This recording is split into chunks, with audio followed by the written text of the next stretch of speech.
Bismillahirrahmanirrahim.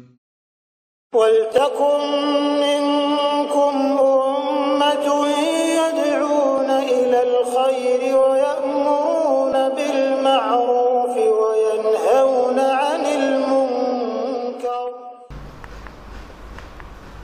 Dengki. Ini masuk di permasalahan pertama. Dengki. Tadi hadisnya kan la tahasadu. Jangan kamu dengki. Ini yang pertama tadi. Dari 8 tadi poin, ini poin pertama nih. La tahasadu. Jangan kalian dengki. Ya. Ini target pertama materi di hadis 35 ini. Bagaimana penyakit dengki ini hilang dan lepas dari diri kita, terobati. Jadi kalau ada orang takut dengan penyakit corona, ini penyakit dengki jauh lebih dahsyat daripada corona, Ibu. Apa alasannya? Kalau ada orang yang mati gara-gara corona, ini cuma duniawi saja. Setelah dikubur, setelah dimandi, setelah apa, setelah selesai nih. Tidak ada orang disiksa dalam kubur karena corona, tidak ada. Tapi dengki sampai dalam kubur dia bawa. Bahkan sampai hari kiamat dia bawa amalannya. Hilang itu. Penyakit ini menghanguskan seluruh kebaikan. Ya. Ini sebagian dalil. Wadda katsirun min ahlil kitab law yaruddunakum min ba'di imanikum kuffara hasada.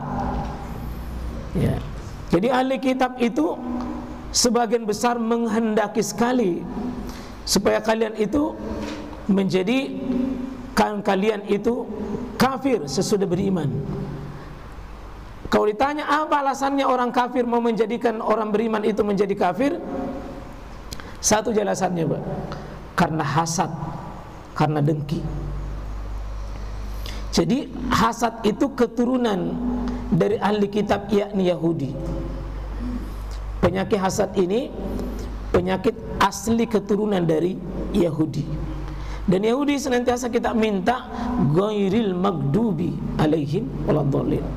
Ya Allah, jangan saya menjadi orang yang menjalani hidup dengan cara hidup maghdub, dimurkai. Siapa maghdub ini? Adalah dimarahi, dimurkai Yahudi. Dan salah satu penyakit keturunan Yahudi itu adalah hasad.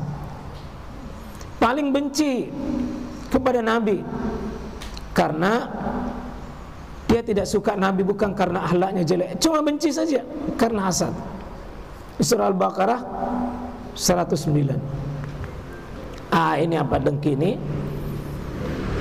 Kita mau lihat kembali apa itu dengki supaya kita cek apakah ada dengki pada diri saya atau tidak.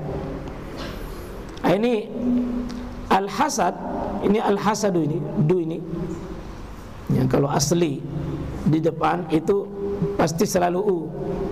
Al-hasadu huwa al-bughdu. Hasad itu adalah kita benci, jengkel, marah, wal karahatu, dan kita tidak suka. Jadi kita jengkel, benci dan tidak suka. Lima yarahu, karena melihat orang lain, min husni hal, yang mendapatkan kebaikan. Jadi kalau ada dapat kebaikan, ya, ada orang dapat nikmat, ada dapat orang kebaikan, kesenangan, ketenangan apa, kita yang marah, kita yang benci, itu berarti dengki itu. Kita benci, kita tidak suka. Orang lain dalam keadaan baik, maka muncul apa? Penyakit disebut dengan hasad. Coba kita cek saja nih. Ibu lihat orang yang di samping tak itu bawa HP baru, bagaimana perasaan tak? Kalau ibu rasa benci karena dia bawa HP baru, ibu tidak tahu kenapa ibu tidak suka, penyakit hasad namanya itu. Coba lihat di samping tabu itu yang pakai kudung baru. Bagaimana perasaan tak? Kalau ibu bergembira, ibu merasa senang karena dia senang pakai kudung baru, ibu bersaudara dengan di samping tak itu. Tapi kalau ibu mengatakan, di mana seng itu necicil, di mana seng pinjam, itu hasad namanya. Hasad namanya. Pokoknya semua kenikmatan yang dimiliki orang, ya, dia bahagia dengan suaminya, kita tidak suka. Hasad itu, ya. Apapun nikmat yang didapat orang itu, kalau kita tidak suka, kita yang benci, itu artinya kita hasad. Kita cecep ya, tetangga tak coba yang beli mobil baru, ibu senang atau tidak? Senang. Alhamdulillah. Tapi ini mulut yang bilang, ya, hati tak yang benar ini. Yang bicara itu, ya?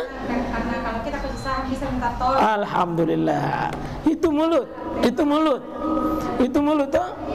Sekarang yang membenarkan itu hati. Karena ada orang yang beli mobil baru, tapi dia naik mobil ambulans yang digotong ke rumah sakit. Ya, ada orang yang beli motor baru di samping rumahnya, dia marum-marum. Ini hasad. Ada orang yang bawa emas, biasa itu ibu-ibu yang begini, emasnya sini, sini, di sini, di sini, di sini, di mana lagi? Di sini, di sini. Emas berjalan, tapi banyak cicilannya tidak lunas. Bagaimana perasaannya ibu-ibu melihat orang begitu? Saya kalau tonseng emas itu disimpan misalnya itu di lemari kita. Jangan pakai anu dulu ke nanti nada pakai Pak Jambre. Jangan pakai. Tapi lucunya sebagian ibu-ibu saya lihat waktu-waktu tertentu tapi baru keluar semua itu emasnya. Mau pergi di pesta baru mau pergi di potong-potong daging, macam potong daging itu nah banyak emasnya. Bukan ibu-ibu yang saya maksud di sini, ibu-ibu yang lain maksudnya itu. Di tempat lain maksudnya itu. Sama sekali tidak akan menambah nilai kita di hadapan Allah itu ya dengan emas yang ada. Saya pernah lihat orang kaya asli, orang kaya asli, keturunan kaya, tak satu pun emas saya lihat anak pasang. Apa dia bilang? Ustaz, saya tidak terlalu berminat begitu karena tanpa kupasang atau aja orang kaya. Yang biasa itu pasang begitu bu, karena dia tidak yakin dirinya, diyakini nggak kaya sama orang atau tidak. Jadi dia selalu pamer, weh kaya kae. Itu suka mengiklan bu, tanda dia miskin. Yang suka mengiklan itu artinya dia mau naik kelas dari miskin menjadi kaya. Cocok tidak ibu? Cocok tidak? Iya. Ya, dia artinya dia promosikan, bisa tonjak beli emas, nah ada tonjak emasku. Itu artinya dia iklankan dirinya. Ya. Kecuali kalau ibu pakai itu mau pergi jual ya silakan. Tapi kalau mau pergi dipakai pengantin, saya kan ada aja orang beli emas di pengantin.